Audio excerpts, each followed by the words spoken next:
இன்றைக்கி நம்ம புதுசாக ஒரு வந்திருக்க ஜாப் நோட்டிஃபிகேஷன் பார்க்க போகிறோங்க. ஸ்டீல் அத்தாரிட்டி ஆஃப் இந்தியாவில் 124 மேனேஜ்மெண்ட் ட்ரைனிஸ்க்கு ரெக்ரூட்மெண்ட்க்கு ஒரு நோட்டிஃபிகேஷன் விட்டுருக்காங்க. அதை பற்றின டீட்டெயில்ஸை இப்போ பார்க்கலாங்க. இது நம்ம தமிழ்நாட்டில் எங்கே இருக்குது அப்படின்னா சேலமில் இருக்குங்க. அந்த 124 இதுவும் ஸ்ப்ளிட் அப் எந்தெந்த டிசிப்ளினுக்கு எவ்வளோ வேக்கன்சிஸ் அப்படின்னு கொடுத்துருக்காங்க. Chemical, civil, computer, electrical, instrumentation, mechanical, metallurgy இது எல்லாத்துலேயுமுங்க. கெமிக்கல்னால் கெமிக்கலுக்குள்ளே என்னென்ன டிகிரிஸ்லாம் வரும், சிவில் தான். கம்ப்யூட்டர்னால் கம்ப்யூட்டருக்குள்ளே என்னென்னலாம் வரும், எலக்ட்ரிக்கலுக்குள்ளே என்னென்னலாம் வரும் அப்படின்னு சொல்லி டீட்டெயில்டாக கொடுத்துருக்காங்கங்க. நம்ம அதையும் செக் பண்ணிவிட்டு அப்ளை பண்ணுங்கள். இதில் வந்து என்ன அப்படின்னா அந்த போஸ்ட் ஸ்ப்ளிட் அப் கொடுத்துருக்காங்க. அன்ரிசர்வ்டு கேண்டிடேட்ஸை வந்து 35, ஓபிசி இவ்வளோ, எஸ்சி இவ்வளோ, எஸ்டி இவ்வளோன்னு அந்த 124 ஸ்ப்ளிட் பண்ணி கொடுத்துருக்காங்க. இதில் எலிஜிபிலிட்டி என்னன்னு பார்த்தீங்கன்னா 28 இயர்ஸ் முடிஞ்சிருக்கணும். எப்போனா 5/12/2025 அதுதான் லாஸ்ட் டேட் ஆஃப் அப்ளிகேஷன். அந்த டேட் அப்போ உங்களுக்கு 28 இயர்ஸ் முடிஞ்சிருக்கணும். இதில் ஏஜ் ரிலாக்ஸேஷன் இருக்குது. என்னென்ன ஏஜ் ரிலாக்ஸேஷன்னு டீட்டெயில்டாக கொடுத்துருக்காங்க. எஸ்சி எஸ்டிக்கு 5 இயர்ஸ், ஓபிசிக்கு 3 இயர்ஸ், அதர்ஸ்க்கு இவ்வளோன்னு கொடுத்துருக்காங்க. அதை செக் பண்ணிக்கோங்க. மினிமம் குவாலிஃபிகேஷன் பார்த்தீங்கன்னா இன்ஜினியரிங் டிகிரியில் 65% நீங்கள் வச்சுருக்கணும். அப்போ தான் வந்து இதுக்கு எலிஜிபிளாக இருக்க முடியும். அதில் அந்த டிசிப்ளின் அவங்க 7 டிசிப்ளின் கொடுத்துருக்காங்கல்ல, அதுக்குள்ளே என்னென்னலாம் வருது அப்படின்னு சொல்லி பாருங்கள். மேக்ஸிமம் நீங்கள் படிச்சிருக்க இன்ஜினியரிங் வந்து எந்த இதுக்குள்ளே வருது அப்படின்னு தெரிஞ்சுக்கிட்டு அது ரிலேட்டடாக நீங்கள் அந்த போஸ்ட்டுக்கு நீங்கள் அப்ளை பண்ணுங்கள்.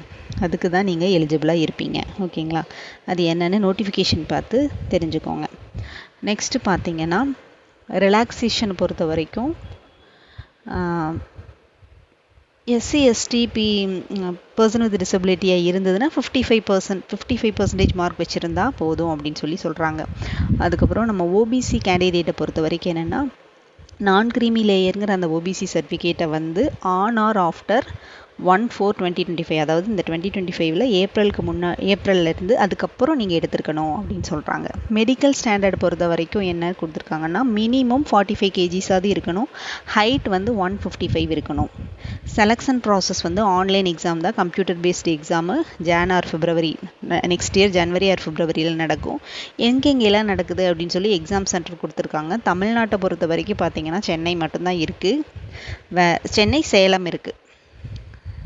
நெக்ஸ்ட்டு நீங்கள் என்ன அந்த மார்க் ஸ்ப்ளிட்டப் பார்த்தீங்கன்னா வந்து ஒரு அந்த ஆன்லைன் எக்ஸாமுக்கு 200 மார்க்ஸு ஸ்ப்ளிட்டப் வந்து பேட்டர்ன் வந்து கொடுத்துருக்காங்கங்க. நான் அதை எக்ஸ்பிளைன் பண்ணுறேன்.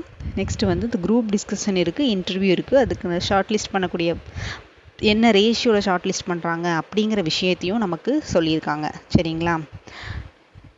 ஆன்லைன் எக்ஸாமை தொடர்ந்து குரூப் டிஸ்கஷன் அதெல்லாம் இருக்குங்க. அதுக்கப்புறம் வந்து பயோமெட்ரிக் வெரிஃபிகேஷன் வந்து நீங்கள் இந்த செலெக்ஷன் ப்ராசஸில் எக்ஸாம் அப்போயே உங்களுக்கு வந்து அந்த பயோமெட்ரிக் வெரிஃபிகேஷன் எடுப்பாங்க.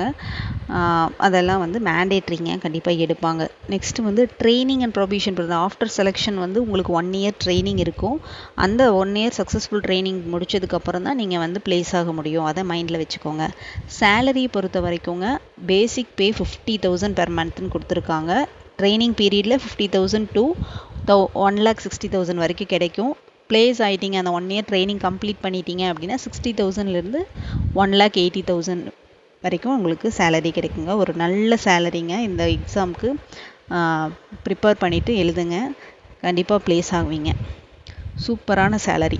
நெக்ஸ்ட்டு பிளேஸ்மெண்ட்டை பொறுத்த வரைக்குங்க நீங்கள் என்ன லொக்கேஷன் ஃபஸ்ட்டு நீங்கள் என்ன செலக்ட் பண்ணுறீங்களோ அதை வந்து கரெக்டாக செலக்ட் பண்ணிக்கோங்க. ஏன்னா 4 இயர்ஸ் இல்லாமல் ட்ரான்ஸ்ஃபர் வாங்க முடியாது. அதை டீட்டெயில்டாக நோட்டிஃபிகேஷன்லேயே கொடுத்துட்டாங்க. அது என்னென்னு பார்த்துக்கோங்க. நெக்ஸ்ட்டு வந்து எங்கே போய் அப்ளை பண்ணலாம், அந்த செயிலோட கரியர் வெப்சைட் கொடுத்துருக்காங்க. அந்த வெப்சைட்டில் போய் நீங்கள் அப்ளை பண்ணிக்கலாம். அப்ளிகேஷன் ஃபீஸை பொறுத்த வரைக்கும் பார்த்திங்கன்னா மற்ற அதர் கேண்டிடேட்ஸ்க்கு வந்து 1,050, SC ST and person with disability அந்த டிபார்ட்மெண்டல் கேண்டிடேட்ஸ்க்கெல்லாம் 300 தான் ஃபீஸுங்க. ஃபீஸ் கொஞ்சம் அதிகமாக தான் இருக்குது.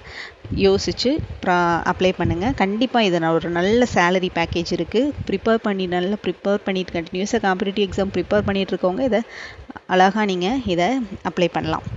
ஓகேங்களா? அடுத்து வந்து அந்த ப்ராசஸை வந்து டீட்டெயிலாக கொடுத்துருக்காங்கங்க. ஒன்றும் இல்லை, நம்ம எப்பயுமே காம்படிட்டிவ் எக்ஸாமுக்கு அப்ளை பண்ணும்போது நமக்கு என்னென்னலாம் பேசிக் நீட்ஸ் என்னென்னலாம் தேவையோ அதையெல்லாம் கொடுத்துருக்காங்க. Photo, phone number, mail ID அந்த ஜென்ரல் டீட்டெயில்ஸ் தான் கொடுத்துருக்காங்க.